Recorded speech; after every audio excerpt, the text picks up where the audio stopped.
Balancing of reciprocating masses பற்றி வந்து discuss பண்ண போகிறோம். கொஷினில் எப்படி வந்து ரெசிப்ரோகேட்டிங் மாசஸோட பேலன்சிங் எப்படி ஐடென்டிஃபை பண்ணுறது அப்படின்னா வந்து லோகோமோட்டிவ் அப்படின்னு சொல்லி கொடுத்துருப்பாங்க. Inside cylinder locomotive, out side cylinder locomotive. இந்த மாதிரி லோகோமோட்டிவ்ங்கிற வேர்டு இருந்துச்சுன்னா நம்ம என்ன பண்ணிக்கலாம் அப்படின்னா வந்து பேலன்சிங் ஆஃப் ரெசிப்ரோகேட்டிங் மாசஸ் அப்படின்னு சொல்லி ஐடென்டிஃபை பண்ணிக்கலாம். இதில் சில பேசிக் கான்செப்ட் எல்லாம் இருக்குது, அதெல்லாம் வந்து இப்போவே நான் வந்து சொல்லிடுறேன். இந்த லோகோமோட்டிவ் கான்செப்டை பொறுத்தளவுக்கு வீல் அப்படிங்கிறத வந்து அன்னோன் மாஸ், கணக்கில் வந்து அன்னோன் ரெப்ரசன்ட் பண்ண மாட்டாங்க, நம்ம தான் டிஃபால்ட்டாக புரிஞ்சுக்கணும். Wheel is the unknown mass, cylinder is the known mass அப்படின்னு சொல்லி ஐடென்டிஃபை பண்ணிக்கணும். அந்த சிலிண்டர் மாஸையே கிவன் டேட்டாவில் எப்படி கொடுப்பாங்க அப்படின்னா வந்து ரெண்டு பார்ட்டாக பிரித்து கொடுப்பாங்க. அதாவது ரொட்டேட்டிங் பார்ட்ஸ், ரெசிப்ரோகேட்டிங் பார்ட்ஸ்ன்னு சொல்லி தனித்தனியாக பிரித்து கொடுப்பாங்க.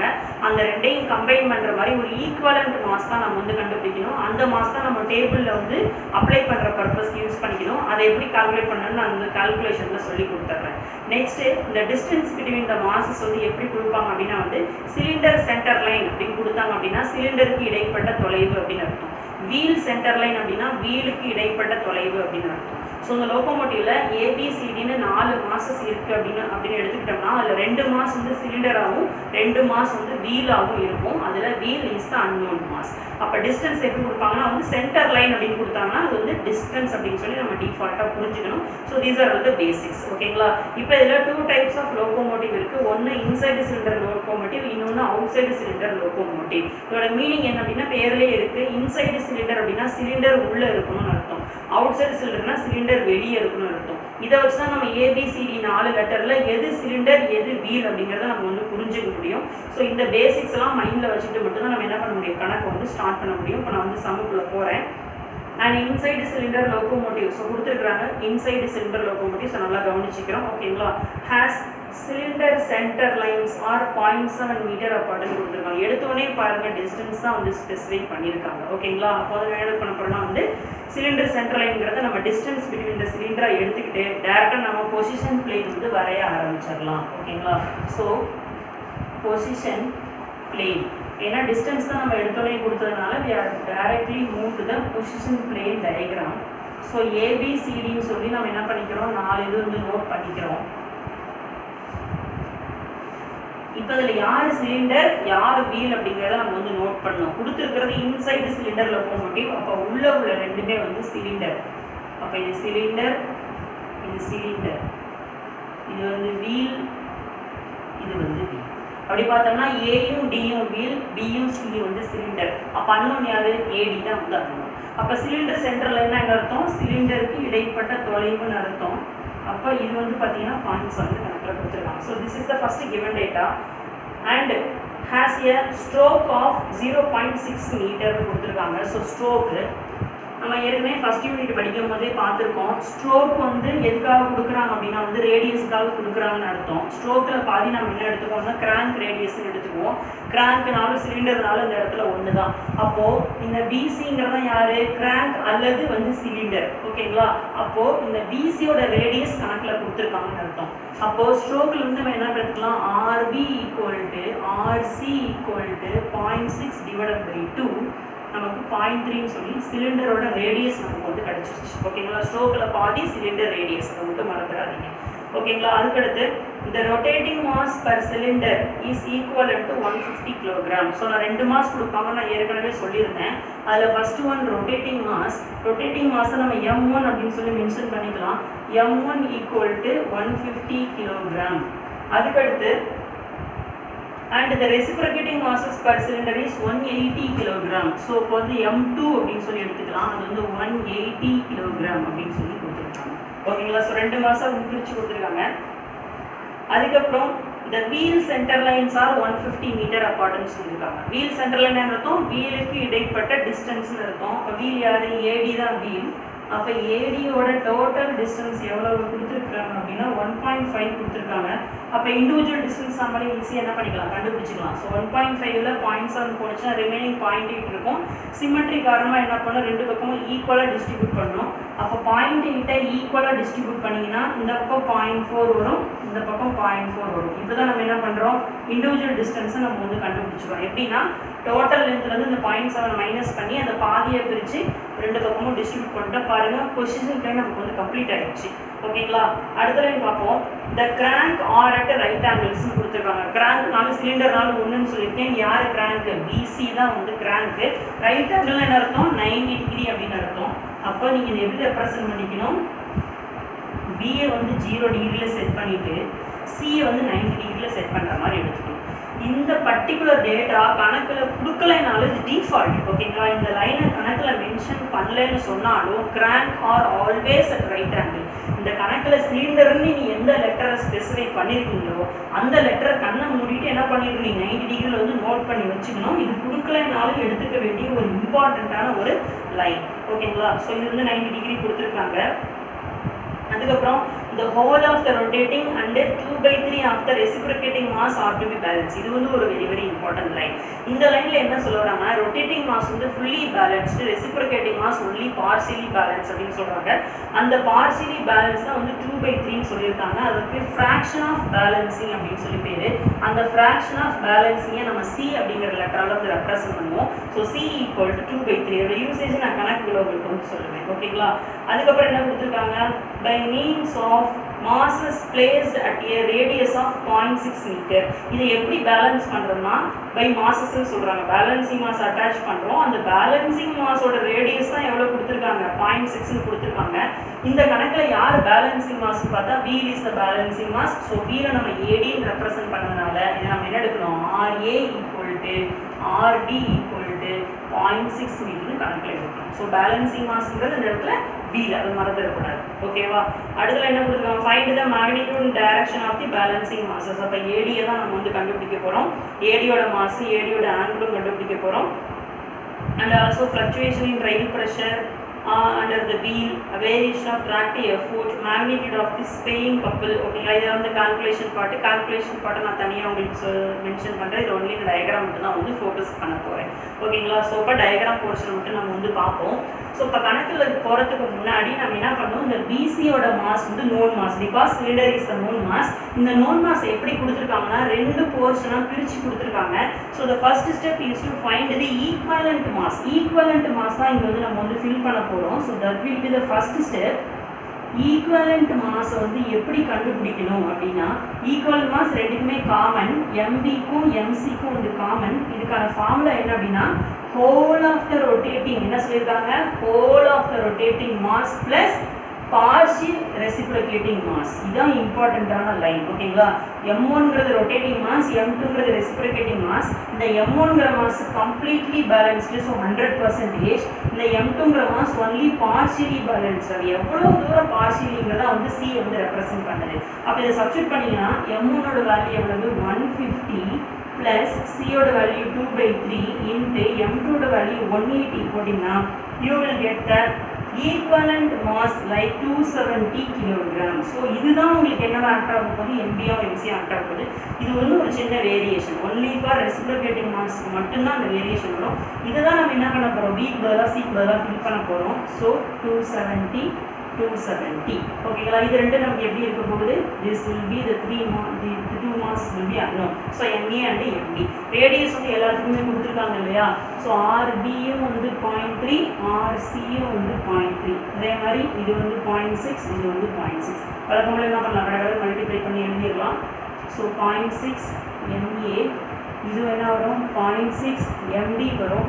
இதை மல்டிப்ளை பண்ணிங்கன்னா you will get 81 and 81. சரிங்களா. இந்த பக்கம் பார்த்தீங்கன்னா டிஸ்டன்ஸ் வித் ரெஃபரன்ஸ் பாயிண்ட் எப்படி ஃபிக்ஸ் பண்ணணும்? ஃபர்ஸ்ட் ஒரு ரெஃபரன்ஸ் பாயிண்ட் சூஸ் பண்ணிட்டு வரணும். மோஸ்ட் ஆஃப் த பிளேசஸ்க்கு என்ன சொல்லியிருக்கேன்? Unknown is the reference. இடத்துல ஏவும் டியும் தான் வந்து அன்னோன். அப்போ என்ன பண்ணிக்கலாம்? இதை வந்து ரெஃபரன்ஸ் மாஸாக சூஸ் பண்ணிக்கலாம். அப்போ இந்த பக்கம் போனால் பாசிட்டிவ், இந்த பக்கம் போனால் நெகட்டிவ். எல்லாமே இப்போ பாசிட்டிவ் சைடு தான் இருக்கு இல்லையா. அப்போ ஏ தான் ரெஃபரன்ஸ் மாஸ். இப்போ ஏ வேல்யூ 0 ஆயிடும். A to B எவ்வளோ இருக்குது? 0.4 இருக்குது. ஸோ A to B வந்து 0.4. நெக்ஸ்ட் A to C இங்கே ஒரு 0.4, இங்கே ஒரு 0.7. 0.4ஐயும் 0.7 ஆட் பண்ணால் 1.1 அப்படின்னு வரும். நெக்ஸ்ட் எல்லாத்தையும் ஆட் பண்ணால் 1.5 கணக்கிலே கொடுத்துருக்குறாங்க. So this will be 1.5. இது ரெண்டையும் மல்டிப்ளை பண்ணால் கப்பல் காலம் வந்துடும். First value will be 0. Second value வந்து பார்த்தீங்கன்னா வந்து 32.4. இது 89.1. and last value 0.8. 9MD multiply பண்ணால் இதாக வந்து வருது. ஸோ ஆப்வியஸாக நம்ம எந்த பாலிகன் ஃபஸ்ட்டு சூஸ் பண்ண போகிறோம்? Couple polygon. ஏன்னா ஒரே ஒரு அன்னோன் தான் இருக்குது. So we are going to start from the couple polygon. Couple polygon தான் நம்ம ஃபஸ்ட்டு வந்து வரைய போகிறோம். எடுத்தோடனே 0 வரைய வேண்டாம். அடுத்த வேல்யூ போனோம்னா B இருக்குது. பியோட வேல்யூ எவ்வளோ? 32.4. ஃபுல் ஸ்கேலில் வரைய முடியாது இல்லையா? ஒரு காமன் நம்பரால் என்ன பண்ணிக்கிங்க, டிவைட் பண்ணுங்கள். டிவைடட் பை 10 போடலாம், அது டிவைடட் பை 20 போடலாம். அது வந்து உங்களோட விருப்பம். நான் யூஸ் பண்ணியிருக்கிறது டிவைடட் பை 10 ஸ்கேல் யூஸ் பண்ணியிருக்கேன். அப்போ 10ஆல் டிவைட் பண்ணால் எவ்வளோ வரும்? 3.2 சென்டிமீட்டர் வரும். ஸோ ஃபர்ஸ்ட் லைன் வந்து எவ்வளோக்கு போகணும்? 3.2 சென்டிமீட்டருக்கு வந்து ஒரு கோடு போகணும். ஏன் ஹரிசாண்டல் லைன் போடுறேன்? பியோட ஆங்கிள் எவ்வளோ கொடுத்துருக்காங்க? 0 டிகிரி கொடுத்துருக்காங்க. அப்போ 0 டிகிரி ஹரிசாண்டல் லைன். அப்போ 0 to B இதோட மெஷர்மெண்ட் வந்து 32.4. செகண்ட் வேல்யூ என்னது? 89.1. 10ஆல் டிவைட் பண்ணால் 8.9 வருது. அது சியோடது. சியோட ஆங்கிள் எவ்வளோ கொடுத்துருக்காங்க? 90 டிகிரி கொடுத்துருக்காங்க. அப்போ இங்கேருந்து என்ன பண்ணுங்கள், 90 டிகிரிக்கு வந்து ஒரு கோட்டை போட்டுருங்க. ஸோ இதோட வேல்யூ எவ்வளவு? 89.1. இது வந்து சிங்கிற லெட்டர் வந்து ஸ்பெசிஃபை பண்ணுது. ஓகேங்களா? ஸோ நோன் வேல்யூ ரெண்டுமே போட்டோம். ஸோ ஃபினிஷிங் சைட் இஸ் தான் அன்னோன். அப்போ என்ன பண்ணுங்க, டாட்டர் லைன் மூலிமா இதை வந்து கனெக்ட் பண்ணிடுங்க. இதை கனெக்ட் பண்ணிங்கன்னா ஆரோ எப்படி வருது பாருங்கள். தேர்ட் குவாட்ரண்ட்டில் வருது இல்லையா? கீழே downward left side. So it will be third quadrant. அப்போ இந்த ஆங்கிளை மெஷர் பண்ணி என்ன பண்ணணும்? 180 டிகிரி வந்து ப்ளஸ் பண்ணிக்கணும். ஓகேங்களா? This value represent 0.9 MD. ஓகேங்களா? 0.9 MDயே இது வந்து ரெப்ரசன்ட் பண்ணுது. ஸோ 0.9 MD ஈக்குவல் டு இந்த மெஷர்மெண்ட்டை என்ன பண்ணுறீங்க? 10ஆல் மல்டிப்ளை பண்ணுங்க. ஏன்னா ஏற்கனவே 10ஆல் டிவைட் பண்ணியிருக்கோம். நான் உல்டா ப்ராசஸ். ஸோ இப்போ 10ஆல் மல்டிப்ளை பண்ணணும். எனக்கு வந்து மெஷர்மெண்ட் 9.5. ஸோ இன்ட்டு 10 போட்டுக்கிறேன். So we will get the mass D value. mass D value வந்து பார்த்தீங்கன்னா 105.56ன்னு வந்திருக்கு. அடுத்த ஆங்குலர் பொசிஷன் தீட்டா D. இந்த மெஷர்மெண்ட்டை பார்த்து 180 டிகிரி ப்ளஸ் பண்ணிக்கோங்க. எனக்கு வந்து 70 டிகிரி வந்திருக்கு. So 70 + 180 is equal to 250 degree anti clockwise direction. ஓகேங்களா? ஸோ ஒரு பாலிகன் வந்து நமக்கு கம்ப்ளீட் ஆகிடுச்சு இல்லையா? So move on to force polygon. Force polygon போட்டோம்னா நமக்கு ரிமைனிங் இருக்கான அன்னோனும் ஈஸியாக வந்து கிடச்சிடும். ஓகேங்களா? ஸோ இப்போ டீல் பண்ணுவோமா? எடுத்தோன்னே என்ன இருக்குது உங்களுக்கு? ஏங்கிற மாஸ் இருக்குது. ஏங்கிற மாசு அன்னோனை வந்து லாஸ்ட்டில் டீல் பண்ணிக்கலாம். பிஃபோர் இது நம்ம என்ன பண்ணிக்கலாம்? இந்த 250 டிகிரி இங்கே ட்ரேஸ் பண்ணிக்கலாமா? ஓகேவா? டி வந்து ஃபஸ்ட்டு ட்ரேஸ் பண்ணிடுவோம். டிங்கிறது தேர்ட் குவாட்ரண்ட்டில் இருக்குது. தேர்ட் குவாட்ரண்ட்டில் தான் நம்ம என்ன பண்ண சொல்லியிருக்கோம்? ப்ரொடெக்டர் தலைகீழாக வச்சு ஆன்டி கிளாக்வைஸ் டைரக்ஷனில் எக்ஸ்ட்ரா ஆங்கிள் மட்டும் பிடிக்கலாம். எக்ஸ்ட்ரா ஆங்கிள் வந்து 70 டிகிரி. அப்போ இந்த இடத்துல என்ன பண்ணுங்கள்? டியோட ஆங்கிள் வந்து பிடிச்சி வச்சுருங்க. டாட்டர் லைனில் போகிறது ஒன்றும் தப்பு கிடையாது. ஏன்னா அன்னோன் மாசுங்கிறதுனால டாட்டர் லைனில் போடலாம். டாட்டர் லைனில் போட்டோன்னா டியை ரெப்ரசன்ட் பண்ணியாச்சு. ஸோ எடுத்தோடனே இந்த ஃபோர்ஸ் பாலிகனுக்கு வந்தோம் அப்படின்னா 0.18 0.6 MAங்கிறது அன்னோன். அதை வந்து லாஸ்ட்டாக பார்த்துக்கலாம். டேரெக்டாக எங்கே வந்துடலாம்? டி மாஸ்க்கு வந்துடலாமா? ஸோ டியோட ஆங்கிள் எவ்வளவு? 0 டிகிரி. ஸோ ஃபர்ஸ்ட் லைன் 0 டிகிரிக்கு நம்ம வந்து போட போகிறோம். இதுவும் வந்து எப்படி இருக்குது? பெரிய வேல்யூவாக தான் இருக்குது இல்லையா? ஸோ டிவைடட் பை 10 ஸ்கேலை நான் அகைன் வந்து யூஸ் பண்ணிக்கிறேன். அப்போ 8 சென்டிமீட்டருக்கு ஒரு கோடு போட்டுக்கலாம். ஸோ ஃபர்ஸ்ட் லைன் வந்து 8 சென்டிமீட்டர். 0 to B இது வந்து 8.1 சென்டிமீட்டருக்கு ஒரு கோடு போட்டாச்சு. பி முடிச்சுட்டு யார் இருக்காங்க? பி முடிச்சுட்டு சி இருக்காங்க இல்லையா? சியோட ஆங்கிள் எவ்வளவு? சியோட ஆங்கிள் வந்து 90 டிகிரி. ஸோ நெக்ஸ்ட் லைன் வந்து 90 டிகிரி போட்டுக்கிறோம். ஸோ சேம் லென்த் தான். சேம் 81க்கு என்ன பண்ணிக்கலாம்? செகண்ட் லைன் வந்து போட்டுக்கலாம். அதாவது 8.1 சென்டிமீட்டர். பியும் சியும் முடிச்சாச்சு. பியும் சியும் முடிச்சதுக்கப்புறம் டி போடணுமா? இப்போ தானே நம்ம டி வந்து அன்னோன் வேல்யூ கிளியர் பண்ணி வச்சுருக்கோம். எவ்வளவு? 105.56. அந்த வேல்யூ வந்து அப்ளை பண்ணுங்க. அப்ளை பண்ணி 0.6ஆல் மல்டிப்ளை பண்ணுங்க. அந்த ஆன்சரை பென்சில் இந்த இடத்துல எழுதி வச்சுக்கோங்க. அந்த கிடைச்ச ஆன்சரை என்ன பண்ணணும்? 10ஆல் டிவைட் பண்ணி ஸ்கேலை வந்து ரெடியூஸ் பண்ணிக்கோங்க.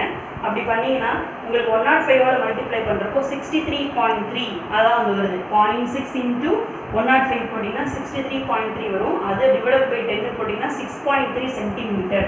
ஸோ அப்போ இங்கேருந்து 6.3 சென்டிமீட்டருக்கு ஒரு கோடு போடணும். எவ்வளோ ஆங்கிளுக்கு போடணுங்கிறது அந்த டயக்ராமில் பார்ப்போமா? எவ்வளோ ஆங்கிள் போடணும்? ப்ரொடெக்டர் தலைகீழ வச்சு எக்ஸ்ட்ரா ஆங்கிளான 70 டிகிரி மட்டும் தானே போட்டு இதை மார்க் பண்ணோம்.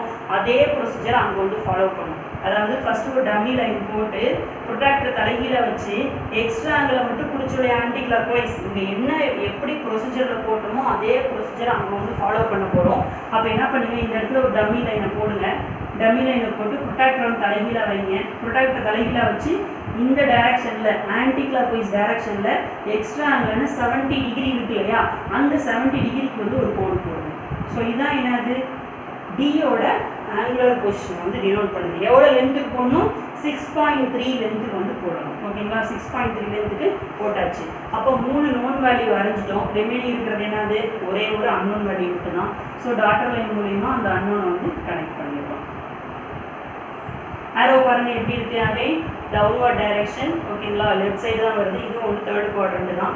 அப்போ அந்த ஆங்கிளை மெஷர் பண்ணி 180 டிகிரி வந்து ப்ளஸ் பண்ணிக்கலாம். திஸ் லைன் ரெப்ரசன்ட் 0.6 MA வந்து ரெப்ரசன்ட். ஓகேங்களா? ஸோ அப்போ 0.6 MA இந்த லைனுக்கு ஈக்குவேட் பண்ணி என்ன பண்ணணும்? மல்டிப்ளை பை 10 போடணும். ஏன்னா வரையும் போது டிவைட் பை 10 யூஸ் பண்ணிருக்கோம் இல்லையா? இப்போ கிடைச்ச மெஷர்மெண்ட்டுக்கு you have to multiply by 10. எனக்கு வந்து மெஷர்மெண்ட் 6.4 வந்துருக்கு. நீங்கள் உங்களுக்கு வந்து மெஷர்மெண்ட் போட்டுக்கோங்க. இந்த 10 இந்த 0.6 டிவைடில் வந்துடும். So MA will be 106.67. இதில் ஒரு கான்செப்ட் என்ன அப்படின்னா, since it is a 2 wheel and 2 cylinder concept. எப்படி வந்து சிலிண்டருக்கு ரெண்டும் சேம் மாஸ் வந்துச்சோ அதே மாதிரி வீலுக்கும் வந்து சேம் மாஸ் தான் வரணும். ஓகேங்களா? நீங்கள் படம்லாம் வந்து அக்யூரேட்டாக வரைஞ்சிங்க அப்படின்னா இங்கே என்ன வேல்யூ வந்துச்சோ அதே வேல்யூ தான் இங்கேயும் வரும். ஸோ நீங்கள் எக்ஸாமில் போடும்போது என்ன பண்ணிக்கிங்க, 1 or 2 வேரியேஷன் வந்தாலும் ஓகேங்களா? இப்போ 105 பதிலாக 6 வந்துருக்கு. ஸோ ஹை வேரியேஷன் இல்லை அப்படிங்கிறப்போ இங்கே வந்து ஆன்சரை நீங்களும் இந்த இடத்துலையுமே எழுதி வச்சுருங்க எக்ஸாமில் வந்து. ஓகேவா? ரொம்ப வேரியேஷன் வந்துச்சு அப்படின்னா நீங்கள் 105 110 130 அல்லது வெறும் 90 அந்த மாதிரி நிறைய வேரியேஷன் தான் நீ டயக்ராமில் எங்கேயும் மிஸ் பண்ணியிருக்கீங்கன்னு அர்த்தம். ஆனால் 1 kg தான் வந்து வேரியேஷன் வருதுங்கிறப்ப நீங்கள் என்ன பண்ணலாம், இதே மாதம் இந்த இடத்துல வந்து திரும்ப எடுத்து எழுதி வச்சுக்கலாம். அதான் உங்களுக்கு அக்யூரேட் வேல்யூவாக இருக்கும். பிகாஸ் இங்கே என்ன கிடைச்சிட்டோ அதே ஆன்சர் தான் இங்கேயும் வரும். அப்போ தான் நீங்கள் அக்யூரேட்டாக போட்டிருக்கீங்கன்னு அர்த்தம். ஓகேங்களா? ஸோ அப்போ 105 நீங்கள் மாற்றி எக்ஸாமில் வந்து எழுதிக்கலாம். நெக்ஸ்ட் ஆங்குலர் கொஸ்டின் தீட்டா ஏ என்ன பண்ணணும், இந்த ஆங்கிள் மெஷர் பண்ணி 180 டிகிரி ப்ளஸ் பண்ணோம். எனக்கு வந்து 20 டிகிரி வந்திருக்கு. ஸோ 20 + 180 போட்டிங்க அப்படின்னா it will be 200 degree anti clock wise.